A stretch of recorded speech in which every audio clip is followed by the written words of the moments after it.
We desperately need them. तो इसी के चलते एक बताया गया है कि दिवाली के अंदर 4.25 लाख करोड़ का एक टर्नओवर जो है वो दिवाली के सेशन पर देखने को मिला। अपने अपने टारगेट्स होते हैं, उसके मुताबिक कौमें चलती हैं। हमारे हमसाए इंडिया ने 50 की दहाई 1950s की दहाई के अंदर आईआईटीज के अंदर इन्वेस्टमेंट करना शुरू की और उस इन्वेस्टमेंट का समर आज ये है कि इंडिया आईटी सेक्टर के अंदर एक्सपोर्ट के अंदर एक अहम किरदार अदा कर रहा है और एक बड़ी इकोनॉमी आईटी की वजह से भी बन रहा है। Confederation of all India traders का कहना है कि इस दिवाली 1.25 लाख करोड़ का लॉस हुआ है चाइनीज बिजनेस। चाइना के प्रेसिडेंट शी जिनपिंग हैं, उनकी सरेंडर करती हुई प्राइम मिनिस्टर नरेंद्र मोदी के सामने मईशत जब आपके ऊपर जाती है, आपका कंट्री ऊपर जाता है तो आपके त्योहारों को भी इज्जत मिलती है। इससे पहले चाइना अपने तहफुजात में बहुत मोहतात रहा, पब्लिक प्लेटफॉर्म पर उनका इजहार नहीं किया जाता। अब की बार ऐसा क्या हुआ है कि पब्लिकली इन चीजों को डिस्कस किया गया? शहद से मीठी, समुद्रों से गहरी, आसमानों से ऊंची, दुनिया में कोई दोस्ती मोस्ती नहीं होती है, याद रखना। पीआईए की निजकारी हुकूमत के लिए शर्मिंदगी का बायस बनने लगी है। बोली में सिर्फ ब्लू वर्ल्ड कंसोर्शियम ने बोली लगाई, जो मांगी गई रकम से 75 अरब कम है। आपका लीडर ऊपर होते हैं ना, तो आप जो भी करते हो तो उसकी आपको इज्जत मिलती है, आपके मजहब को इज्जत मिलती है, आपकी हर चीज कंट्री में आप जो भी करते हो, सिर्फ दिवाली नहीं आप और चीजें उठा के देख ले। अदरवाइज आप चमचे कड़चे तो हो सकते हो, खुशामदी हो सकते हो, दरबारी हो सकते हो, दोस्ती तो बड़ा रिश्ता है। इसके पीछे इंडिया की मेहनत है। इंडिया सॉफ्ट अपना इमेज बनाने में उसकी पूरी एक स्ट्रगल है। जय हिंद दोस्तों, स्वागत है एक और वीडियो में। दोस्तों, त्योहारी सीजन से देश की अर्थव्यवस्था को बूस्ट मिल रहा है। इससे पहले नवरात्रों के दौरान मात्र 10 दिन में लगभग 50,000 करोड़ रुपए से अधिक का व्यापार होने का अनुमान जताया गया था। अब दीपावली पर 4.25 लाख करोड़ रुपए के सामान की खरीदारी की बात कही गई है। Confederation of all India trust के राष्ट्रीय महामंत्री और दिल्ली की चांदनी चौक सीट से भाजपा के लोकसभा सांसद प्रवीण खंडेलवाल के इस दावे के मुताबिक भारतीय उत्पाद सबका उस्ताद ने दीपावली पर जबरदस्त धूम मचाई है। इसे ग्राहकों का खूब समर्थन मिला है। अब 12 नवंबर से प्रारंभ होने वाले शादियों के सीजन पर व्यापारियों की निगाहें टिकी है। खंडेलवाल ने बताया, देश के लगभग हर कोने में दिवाली का पर्व बेहद उत्साह, उमंग और उल्लास के साथ मनाया गया। लोगों ने जमकर दिवाली की खरीदारी की। अयोध्या में श्री राम का मंदिर बनने के बाद देश में यह पहली दीपावली है। इसके चलते भी लोगों में अधिक उत्साह देखने को मिला। बड़े कारोबारियों के साथ साथ छोटे व्यापार करने वाले लोग जैसे कुम्हार, कारीगर एवं घरों में दीपावली का सामान बनाने वाले लोगों ने भी बड़े पैमाने पर अपने सामान की बिक्री की है। लोगों ने छोटे व्यापारियों को एक बड़ा बूस्ट प्रदान किया है। हर साल की भांति इस दिवाली पर भी प्रधानमंत्री नरेंद्र मोदी के वोकल फॉर लोकल अभियान के तहत भारतीय सामान की खरीदारी में उल्लेखनीय वृद्धि देखी गई है। स्विट्जरलैंड ने ऐलान किया है कि वो अपनी जो है इन्वेस्टमेंट चाइना से शिफ्ट कर रहा है इंडिया में। $100 बिलियन इन्वेस्टमेंट का स्विट्जरलैंड ने जो है ऐलान कर दिया और ये कई सालों में जो है नहीं बल्कि कुछ सालों के अंदर जो है $100 बिलियन की इन्वेस्टमेंट जो है स्विट्जरलैंड इंडिया के अंदर करने जा रहा है। एक जाने पड़ोसियों के ऊपर जो है पैसे की बारिश या डॉलर की बारिश कहते हैं ना, ऊपर वाला जब भी देता छप्पड़ पाड़ के। जर्मनी को हमने देखा, स्पेन को देखा और अब स्विट्जरलैंड भी लाइन में लग रहा है। दूसरी जानिब शहबाज शरीफ साहब आज रियाद पहुंच चुके हैं।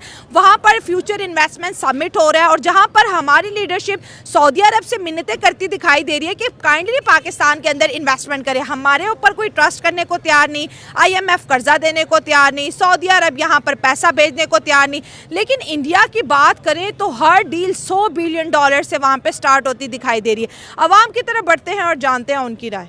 अच्छा, सबसे पहले ये कि आप देख ले माजी करीब में ना कितनी बड़ी टेक कंपनियां, चाहे वो एप्पल हो, बिल गेट्स हो, जैसे बिल गेट्स ने स्कॉलरशिप वगैरह इंडिया में इंट्रोड्यूस कराए ना। अब हमारा लम्हा फ़िक्रिया देख ले कि पाकिस्तान जो है वो अलबैक की मेहनत कर रहा है कि आप अलबैक रेस्टोरेंट इधर खोल दें। अलबैक रेस्टोरेंट ऑलरेडी हमारे यहाँ किसी चीज़ों की कमी ऑलरेडी नहीं है। तो किसी टेक कंपनी ने मेरे ख्याल में पिछले 10 सालों में ना कोई भी जो है पाकिस्तानी मार्केट को कैप्चर नहीं किया। अब हम इस सवाल की तरफ आते हैं कि इंडिया क्यों और पाकिस्तान क्यों नहीं। इसकी दो ही वजह है। इसकी दो ही वजह जो सबसे ज़्यादा है वो है पॉलिटिकल इंस्टेबिलिटी। जो पिछले 1 महीने में हुकूमत ने और अपोजिशन ने और सेनेट वगैरह में जो तमाशा बनाया हुआ था, जो मछली मंडी बनाई हुई थी, तो इस माहौल में कौन आके इधर इन्वेस्टमेंट करेगा। सही हो गया, ठीक है, करेक्ट है, बिल्कुल। हाँ, इसमें ये है कि एक दूसरे पे मतलब इल्ज़ामात लगाना, सेनेटर कह रहा है मुझे अगवा कर लिया गया, फलाना कह रहा है मुझे नहीं अगवा किया गया, उसका प्रेशर था, इसका प्रेशर था। तो इस माहौल में आजकल को वो मीडिया तो नहीं है कि उसको हुकूमत कंट्रोल करे या सिर्फ PTV है। हाँ। आजकल तो सोशल मीडिया है, बल्कि सिटीजन जर्नलिज्म है। हर किसी के पास मोबाइल है, हर किसी के पास कैमरा है, माइक है, वो जो है इन चीज़ों तक अप्रोच ईजी हो गई है। और तो ये चीज़ें मैटर करती है। अब जितनी भी इंटरनेशनल मीडियाज़ है वो भी सिटीजन जर्नलिज्म को देख के वो रिपोर्ट उठा के वो वीडियोज़ वगैरह वायरल करती है, चाहे वो आपके सेनेटर्स की हो, इसकी तरफ से हो। अब इंडिया में क्या है, अब इंडिया में ये है कि मिसाल के तौर पे आप अंदाज़ा लगा लें कि पाकिस्तान में सिर्फ मुशर्रफ दौर के बाद 5-6 यूनिवर्सिटियाँ बनी है। इससे पहले सिर्फ हमारी 3-4 यूनिवर्सिटियाँ थी, जो UT लाहौर, UT टेक्सला और इस तरह NED कराची, जो पुरानी यूनिवर्सिटी है। आप इंडिया के अंदाज़ा लगाएं कि एक IIT के जो स्टूडेंट्स वगैरह होते हैं वो जॉब से मतलब इंजीनियरिंग से फारिग होती नहीं कि वो किसी मल्टीनेशनल कंपनी में लग जाता है। IIT मुंबई है, IIT दिल्ली है, IIT कानपुर है और मुख्तलिफ किस्म की यूनिवर्सिटी हमारे अमेरिका में भी खुल रही हैं, अब अमेरिका एग्जैक्टली अमेरिका में भी उसके कैंपस जा रहे हैं। तो मतलब ये मतलब है कि तरजीहात की बात होती है कि आपकी तरजीहात क्या है। हम जो है किसी मुल्क का रिप्रेजेंटेटिव आता है तो हम उनको कहते हैं, मिन्नत कर रहे हैं कि आप अलबेक रेस्टोरेंट जो है हमें फ्रेंचाइज पीने से सोच हमारी निकलती नहीं है सर। हम बात कर रहे हैं $10 बिलियन की नहीं, $100 बिलियन की। एक वक्त था जब इंडिया इकोनॉमिकली ग्रो नहीं करता था, वहां पर भी कोई 10-20 बिलियन डॉलर लगाने को तैयार नहीं था। आज $100 बिलियन की इन्वेस्टमेंट बिना मांगे जो है इंडिया के अंदर आ रही है। साथ साथ एक स्टेटमेंट भी आ रही है स्विट्जरलैंड की, सेम जो जर्मनी ने बोली, सेम जो स्पेन ने बोली, कि हम अपनी जो बिजनेस मार्केट है वो चाइना से शिफ्ट करें। चाइना के प्रेसिडेंट शी जिनपिंग हैं, उनकी सरेंडर करती हुई प्राइम मिनिस्टर नरेंद्र मोदी के सामने एक तस्वीर, एक इमेज वायरल हो रहा है और कहा यह जा रहा है कि ये चाइना और ताइवान के मीडिया में ज़्यादा वायरल हो रही है ये वाली पिक्चर। अच्छा, अब जब उसको आप सर्च करते हैं तो वाकई आपके सामने पिक्चर आती है जो कि आपने देखी है, थंबनेल पर लगी हुई है। अगर नहीं देखी तो वापस जाएं, दोबारा से स्टार्ट करें प्रोग्राम और थंबनेल देख लें इस प्रोग्राम का। तो वो पिक्चर ये है कि मोदी साहब बैठे हुए हैं चेयर पर, बराजमान है सिंहासन पर, इक़्तिदार के सिंहासन पर बराजमान है मोदी साहब, और उनके सामने जो है वो प्रेसिडेंट शी, ज़ाहिर है कि उन्हीं की पिक्चर AI है, मेरा ख्याल है आर्टिफिशियल इंटेलिजेंस या जो भी पिक्चर है ऑब्वियसली।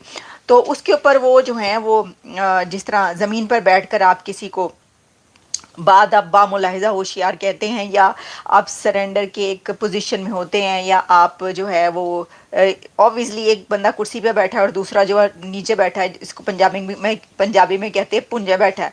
तो वो ज़मीन पे बैठा हुआ, तो वो क्या कर रहा है, वो ये कह रहा है ना कि सरकार क्या चाहते हैं आप, हम हर चीज़ के लिए तैयार हैं, बोलिए। अब ये जो है ना, ये तस्वीर एक ऐसे वक्त में वायरल हो रही है कि जब अभी चाइना और इंडिया के बीच आपने देखा कि कैसा जो है वो एक सिचुएशन नज़र आई कि दोनों के ताल्लुकात जो हैं वो ज़बरदस्त हो गए। ठीक है जी, यानी ताल्लुकात क्या ज़बरदस्त होंगे, एक ऐसा कॉन्फ्लिक्ट जो है वो उस रिजॉल्व होता हुआ नज़र आया जिसमें कि वो जो एक उनकी आपस में जो भी सिचुएशन थी वो कम से कम ख़त्म हो गई। ठीक है, तो फ़ौजें भी जो हैं वो अपनी पहली वाली पोजीशन पर, और क्या होगा क्या नहीं होगा वो सब तय पा गया।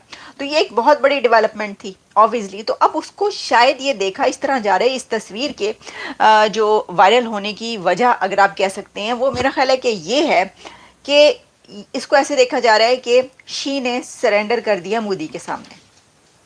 और क्योंकि चाइना की तरफ से ये भी कहा गया था ना कुछ दिन पहले कि फ़्लाइट्स खोलें इंडिया को, डायरेक्ट फ़्लाइट्स जो हैं वो दोबारा से स्टार्ट करें, तो इंडिया ने कह दिया था कि नहीं करेंगे हम। ठीक है, तो फिर ये वाली जब सारी सिचुएशन चलती रही है तो उसके अंदर फिर इसको शायद ऐसे देखा जा रहा है कि ये जो है ना हालात वो ये हैं कि अब जो चाइना है उसने वो हर कीमत पर सुलह चाहता था और हर एट एनी कॉस्ट वो इंडिया से इस चीज़ की डिज़ायर रखता था कि जी ये जो है ना मामलात ये सही हो जाएं, और इसके लिए उसको अगर नीचे भी बैठना पड़े, ज़मीन पर भी बैठना पड़े और उसकी बात भी माननी पड़े, भारत की बात भी सारी माननी पड़े, और बेशक आप जो है बैक फुट पर जाकर किसी चीज़ को एक्सेप्ट करें तो तब भी वो एक्सेप्ट करने को तैयार था, और उसने ऐसा किया है।